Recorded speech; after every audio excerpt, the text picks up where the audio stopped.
अस्सलाम वालेकुम। इस्लामियात के सेकंड लेक्चर में आज हम बात करेंगे इकोनॉमिक सिस्टम ऑफ इस्लाम कि इस्लाम का जो माशी निज़ाम है वो क्या है। First of all we need to understand what is the meaning of economic system of Islam. हम इकोनॉमिक सिस्टम ऑफ इस्लाम कहते किसको हैं? इकोनॉमिक सिस्टम इस्लाम से मुराद ये है कि the method by which a society produces distributes goods and services along with governmental involvement in decision making, इसको हम क्या कहते हैं? इकोनॉमिक सिस्टम कहते हैं। ऐसा माशी निज़ाम जिसमें production distribution of goods and services को देखा जा रहा होता है और उसमें हुकूमत की भी इन्वॉल्वमेंट होती है इन डिसीजन मेकिंग, उसको हम क्या कहते हैं? इकोनॉमिक सिस्टम कहते हैं। अब हम बात करते हैं कि what are the principles of economic system of Islam, कि इस्लाम के माशी निज़ाम के जो हैं प्रिंसिपल्स या असूल क्या हैं। The number one principle of Islamic economic system is रिबा फ्री इकोनॉमी। इस्लाम में जो है रिबा फ्री इकोनॉमी का कंसेप्ट है। रिबा का मतलब होता है इंटरेस्ट, सूद। इस्लाम में जो है सूद की ममानियत है। इस्लाम में इंटरेस्ट का कंसेप्ट नहीं है। हमने कारोबार करना है, हमने कहीं इन्वेस्ट करना है या हमने कहीं कर्जा लेना है या देना है, उसमें जो है रिबा फ्री मतलब उसमें इंटरेस्ट सूद शामिल नहीं होना चाहिए। Number one principle of Islamic economic system. Number second principle is there is no concept of fraud deceit and theft. जो फ्रॉड है जिसको डिसीट कहते हैं, इसके अलावा जो थेफ्ट वगैरह है, इसका कंसेप्ट नहीं है। इस्लाम मना करता है इन चीज़ों से। भाई कोई चीज़ आप फ्रॉड के ज़रिए से, कोई चीज़ आप धोखे के ज़रिए से, कोई चीज़ आप थेफ्ट चोरी के ज़रिए से हासिल करो तो ये इस्लाम में हराम है। Number third principal is trust is property. For example अगर एक ख़ानदान है, वहाँ पे जो हैं उनके किसी के पेरेंट्स जो हैं उनकी डेथ हो गई या किसी के पास ट्रस्ट इज प्रॉपर्टी है जो अमानत रखी गई है, उसमें जो है ख़यानत करने वालों की सख्त सज़ा का जो है वही सुनाई गई है। तो उस इस्लाम में ये कंसेप्ट है कि आपने अमानत में ख़यानत नहीं करनी। तो ट्रस्ट इज प्रॉपर्टी का ख्याल रखना है। यतीमों की कफ़ालत करनी है। Third principle. The fourth principle is gambling और लॉटरी, जो सट्टाबाजी होती है या जो जुआ होता है या लॉटरी वगैरह है, इस्लाम में इस तरह से जो पैसे हासिल किए जाते हैं उनको जो है नाजायज़ करार दिया है। Number fourth principle there is no concept of gambling and lottery in the Islamic point of view. Number fifth principle is no exploitation. इस्लाम इस बात की इजाज़त नहीं देता कि आप किसी को एक्सप्लॉइट करें। एक्सप्लॉयटेशन का से मुराद है कि आप किसी से जो है बेजा मनी जो है उससे एक्सट्रैक्ट करें या उसको ब्लैकमेल करके या किसी भी नेगेटिव वे में जो है आप पैसे के ज़रिए हासिल करें। ये इस चीज़ की भी जो है इसको भी प्रोहिबिट किया गया है। नंबर सिक्स प्रिंसिपल है कंसेप्ट ऑफ हलाल एंड हराम। इस्लाम में बहुत क्लियर जो है वर्ड्स में हलाल और हराम का कंसेप्ट रखा गया है कि ये चीज़ें जो हैं हलाल हैं और ये चीज़ें हराम हैं और उनके जो है बाउंड्रीज जो हैं स्ट्रेच कर दी गई हैं और हराम जो काम करने पे सज़ाएं हैं और हलाल काम करने पे जो रिवॉर्ड्स हैं अल्लाह ताला की तरफ से सवाब मिलता है। The number seventh principle of Islamic economic system is unique marketing. इस्लाम में कंसेप्ट है कि आपने यूनिक मार्केटिंग करनी है। What is the meaning of unique marketing? Unique marketing का मतलब है कि अगर कोई चीज़ ख़राब है तो आपने बताना है कि ये चीज़ ख़राब है, कोई चीज़ सही है तो आपने बतानी है ये चीज़ ठीक है। किस कितने उसके लेवल्स हैं, किस हद तक ये चीज़ ठीक है, किस हद तक जो इसमें जो है प्रॉब्लम है। मतलब फॉर एग्जांपल आप सेल कर रहे हैं, कोई गंदम सेल कर रहे हैं, उसमें जो है कुछ अगर ख़राब गंदम है या उसकी क्वालिटी कम है तो आपने अपने कस्टमर को बताना है कि हियर इज़ द प्रॉब्लम। और अगर वो परचेज़ करना चाहे अपनी मर्ज़ी से देन इट्स ओके। लेकिन आपने क्या करना है, यूनिक मार्केटिंग करनी है, उसे बताना है कि ये ठीक है चीज़, ये चीज़ ख़राब है। ये नहीं है कि मिलावट करके, ये नहीं है कि आप धोखे से जो है अपनी चीज़ को सेल कर दें। The number eighth principle is hoarding. इस्लाम में जो है ज़ख़ीरा अंदोज़ी की सख्त ममानियत है कि आप ज़ख़ीरा अंदोज़ी नहीं कर सकते। लेकिन आज इन नाउ डेज़ हम ये चीज़ देख रहे हैं, हम ये चीज़ जो है ज़्यादा प्रोमिनेंट हो जाती है माह रमज़ान में कि जो डिफरेंट टाइकून्स हैं, डिफरेंट जो हैं लस्टफुल पीपल हैं वो होर्ड कर लेते हैं, इवन के फूड को होर्ड कर लेते हैं। और इससे क्या होता है कि एक माशरे में जो है एक सोशल डिस्पैरिटी क्रिएट हो जाती है और बहुत से लोगों को जो है फूड शॉर्टेजेस का सामना करना पड़ता है। तो इस्लाम में जो है होर्डिंग जो है मना है कि आप ज़ख़ीरा अंदोज़ी नहीं कर सकते। Number ninth principal of Islamic economic system is extravagance. Extravagance की जो है ये भी मना किया गया। एक्स्ट्रावेगेंस का मतलब है कि फजूल खर्ची भी नहीं है इस्लाम में। इस्लाम में ना फजूल खर्ची है, ना जो है आप क्या है कंजूसी का मुजाहिरा आपने करना है, बल्कि आपने म्याना रवैया इख्तियार करनी है। Number tenth principle is the concept of charity. इस्लाम में कंसेप्ट है चैरिटी का, जो सदक़ात हैं, आपने किसी की हेल्प करनी है, इसका कंसेप्ट है, चैरिटी का कंसेप्ट है। इस्लाम में बैगिंग मना है। जो है भीख मांगना मना किया गया। There is no concept of begging in Islam. इस्लाम जो है हाथ हाथ फैलाने से मना करता है, जो है जो है मांगते हैं लोग, इससे मना किया गया। Number 11th principle of Islamic economic system is right to property. अगर ये इस्लाम में ये है कि हर बंदा जो है उसके पास राइट है कि वो प्रॉपर्टी को रख सकता है, अगर उसने हलाल मीन के साथ वो चीज़ जो है अटेन की है तो उस चीज़ को रख सकता है। Number 12th principle is individual liberty. वो अगर कोई अपने प्रॉपर्टी रखना चाहता है, अपने नाम पे रखना चाहता है तो रख सकता है, अगर उसने अच्छे अंदाज में और अच्छे वे में और इस्लामिक जो है पॉइंट्स को फॉलो करते हुए चीज़ उसने हासिल की है। तो number 13 principle is system of ज़कात।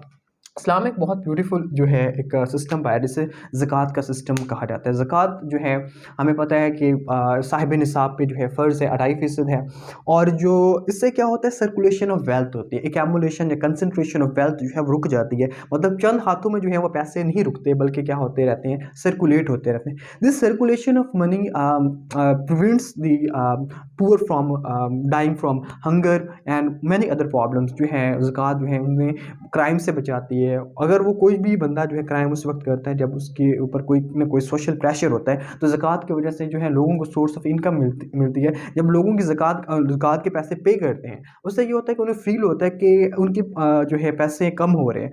देन दे इन्वेस्ट, वो किसी बिजनेस में इन्वेस्ट करते हैं, वो सोचते हैं कि बिजनेस में इन्वेस्ट करने से उन्हें प्रॉफिट होगा। बिजनेस में इन्वेस्ट करने से फॉर एग्जांपल एक बंदे ने कोई पेट्रोल पंप जो है वो बना लिया। अब पेट्रोल पंप का फ़ायदा ये हुआ कि उसके साथ बहुत से लोगों का रोज़गार जुड़ गया। एक तरफ तो उसको उसकी सेलिंग से जो है उसकी जो है मनी है उसमें इंक्रीज़ आ रहा है, दूसरी तरफ से पता नहीं कितने ज़्यादा लोगों का रोज़गार उसके साथ अटैच हो गया। तो जो ज़कात है एक जो ब्यूटीफुल थिंग है जिससे जो है वेलफेयर ऑफ स्टेट हो सकती है और जो गुर्बत है उसकी कमी हो सकती है।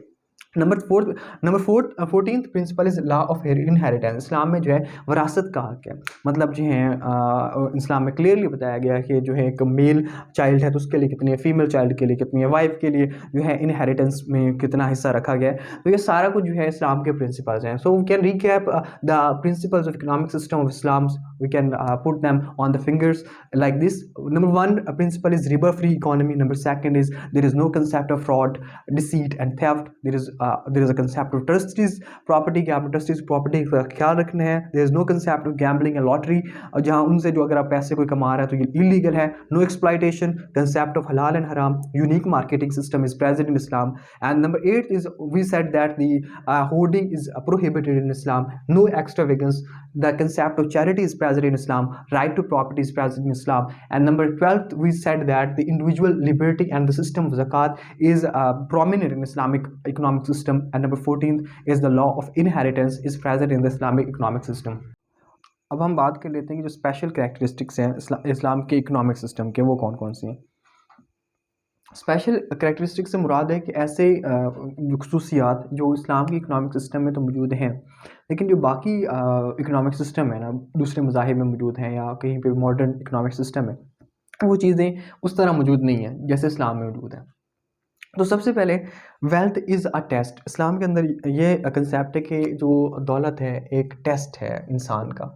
उससे जो है इंसान की पर्सनैलिटी को टेस्ट किया जा रहा होता है कि वो जो इस वेल्थ को जो है वो कैसे यूटिलाइज़ करता है, वो वेलफेयर के लिए यूटिलाइज़ करता है या जो वेल्थ है उसकी डेस्टिनी को डिस्ट्रॉय कर देगी। तो ये जो है वेल्थ एक टेस्ट है इस्लाम के अंदर, ये मेंशन किया गया। सेकंड जो पॉइंट है वो है इकोनॉमिक मॉडल्स दिए गए हैं। इस्लाम के अंदर ना 3 इकोनॉमिक मॉडल्स हैं, 3 उनकी टाइप्स हैं। Number 1 is illegal, number second is legal and number third is moral. अब इलीगल से मुराद है कि जो चीज़ें इस्लाम के अंदर मना है उनको करना जो है कुफ्र है या उनको करना गुनाह है।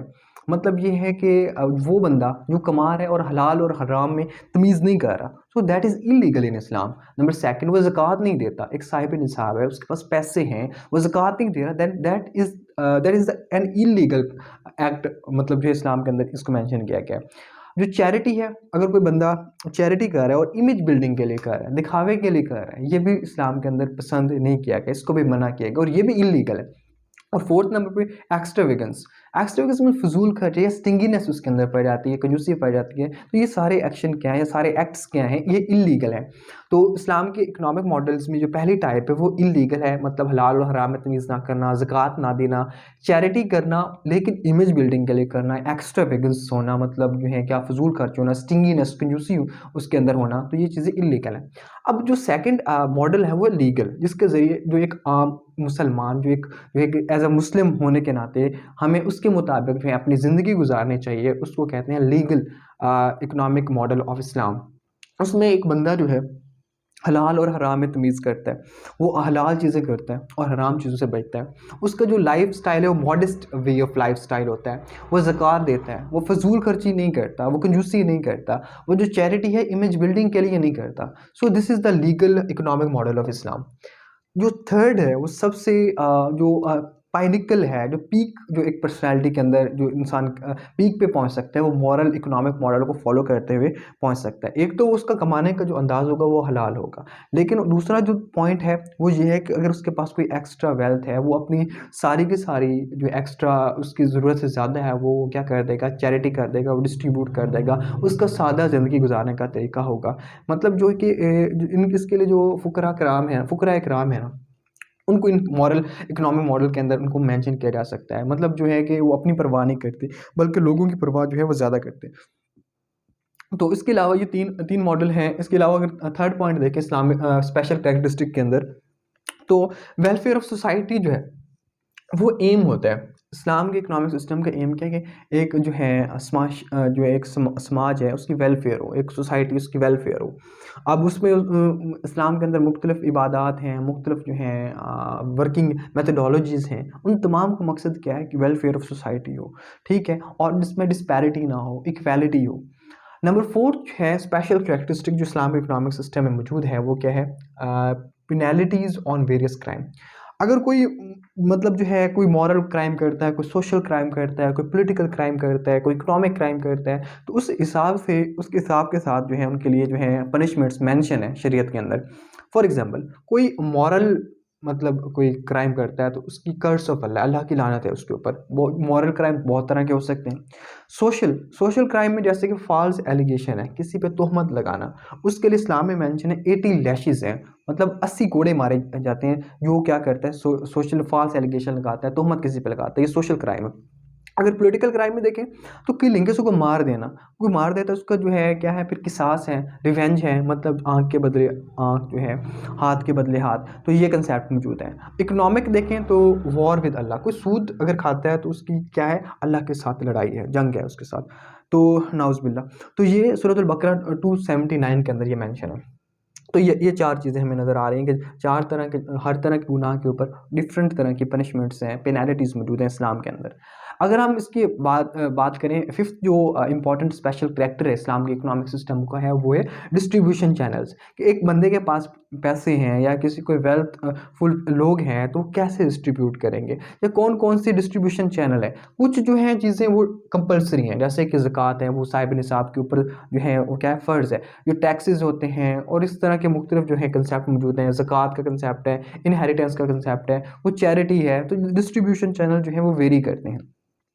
अब अगर हम इसको रिकैप करें कि स्पेशल कैरेक्टरिस्टिक ऑफ इस्लाम में कौन कौन सी इंपॉर्टेंट चीज़ें हैं, तो वेल्थ को एक टेस्ट कहा गया है। इकोनॉमिक मॉडल्स हैं, उसमें जो तीन तरह की चीज़ें हमने डिस्कस की, कुछ इलीगल हैं, लीगल हैं, मॉरल हैं। इलीगल में हमने बात किया कि उसमें डिस्टिंक्शन बिटवीन हलाल एंड हराम नहीं होती, ज़कात नहीं देते वो लोग, चैरिटी को इमेज बिल्डिंग के लिए करते हैं, फजूल खर्च होते हैं या कंजूस होते हैं।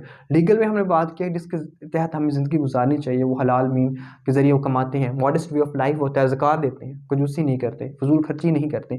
मॉरल में है जो हाइट ऑफ जो है स्पिरिचुअलिटी की हम बात कर लेंगे, इसमें इंसान जो है एक आला मकाम पे होता है, हलाल मीन के ज़रिए से वो कमाता है, अपनी सारी एक्स्ट्रा जो वेल्थ है उसको डिस्ट्रीब्यूट कर देता है अल्लाह की राह में, और सादा ज़िंदगी गुजारता है। और क्या करता है कि स्टिंगीनेस या जो इस तरह की चीज़ उसमें मौजूद नहीं, ज़कात देने की इसमें नौबत ही नहीं आती, क्योंकि वो अपनी सारी की सारी जो रकम है अल्लाह ताला की राह में जो है वो खर्च कर देता है। इसके बाद हमने बात की कि जो मुख्तलिफ क्राइम है उनके ऊपर पेनल्टीज़ हैं, सज़ाएँ हैं। मॉरल क्राइम है तो उसके ऊपर कर्स ऑफ अल्लाह है। सोशल क्राइम है, फॉल्स एलिगेशन पे 80 लैशेज़ हैं। पॉलिटिकल क्राइम जैसे कि किलिंग है, मारना है किसी को, उसकी उसका मतलब फिर क्या है, किसास या रिवेंज है। और इसके अलावा जो है एक इकोनॉमिक हमने कहा कि उसकी वॉर विद अल्लाह है। फिर हमने डिस्ट्रीब्यूशन चैनल्स की बात की, तो कुछ कंपल्सरी चैनल्स हैं, कुछ टैक्सेस वगैरह हैं, ज़कात है, इनहेरिटेंस के ज़रिए से जो है वो डिस्ट्रीब्यूट किया जाता है। अगर हम बात करें कि वेस्टर्न इकोनॉमिक सिस्टम को फॉलो करने की वजह से हमें आज किन मसाइल का सामना है। आज हमें सोशल डिस्पैरिटी नज़र आती है। जो गरीब मुल्क हैं गरीब से गरीब तर होते जा रहे हैं, जो अमीर हैं अमीर से अमीर तर होते जा रहे हैं। हम क्या है इस वेस्टर्न इकोनॉमिक सिस्टम की वजह से आज हम फिर पाकिस्तान की एग्जांपल ले लेते हैं कि हम लोन के अंदर इंट्रेंच हो चुके हैं, कर्जों के अंदर दब चुके हैं। इसके अलावा हमें क्या नज़र आती है, कैपिटलिज्म नज़र आता है, accumulation of wealth in some hand नज़र आती है, जिसकी वजह से होर्डिंग हमें नज़र आती है। इसके अलावा जो है हमें और भी बहुत से मसाइल का सामना है जो जिसकी वजह से जो वेस्टर्न इकोनॉमिक सिस्टम के आउटकम्स हैं। अगर इस्लामिक इकोनॉमिक सिस्टम अगर इम्प्लीमेंट हो जाए in proper way, then there will be no social disparity, then there will be a beautiful environment, then there will be a beautiful society on this planet earth. So this is all about the economic system of Islam. Thank you.